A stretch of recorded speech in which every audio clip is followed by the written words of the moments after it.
হায় রে আমরা মানুষ বাঙালি, কি সুন্দর ঠিক না? কি সুন্দর সাংবাদিকতা, কি সুন্দর হলুদ সাংবাদিকতা।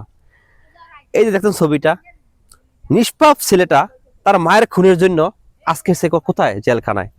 আর সাংবাদিক, কেন তোমরা এই ভুল খবর দিয়ে একটা মানুষের জীবনটা তুমি নষ্ট করে দাও? সে তার মাকে বাঁচালো, বাঁচানোর জন্য চেষ্টা করলো, আর তোমরা তাকে কি তার মায়ের খুনি বানিয়ে দিলে। এই যে কত বড় তার যে একটা কলঙ্ক, সেটা কখনো বোঝা যাবে না। আর সাংবাদিক, একটা কাজ করো, এই বাংলাদেশ তোমরা রেখে দাও, আর আমাদের ভিসা ছাড়া পাসপোর্ট দিয়ে দাও। আমরা এখান থেকে আপার মতো বিদেশে মানে ইন্ডিয়া চলে যাই আর কি। এছাড়া তো আমাদের কোনো উপায় নাই।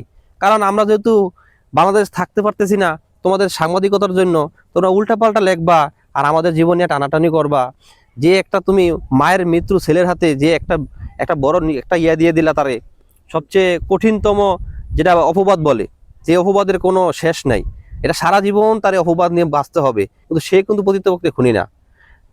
যাই হোক, তোমাদের বাংলাদেশ তোমরা যুদ্ধ করছো, স্বাধীন করছো, তোমরা রাইখা দাও ভাইয়া। আর আমাদের ভাইয়া যেমনি ভালো লাগলো ফুটবলের মতো লাথি দিয়ে করে ফাটাই দাও। তো আমরা ভাই দরকার নেই বাংলাদেশে থাকার জন্য। তোমরা সাংবাদিকতা করো, সুন্দরভাবে করো।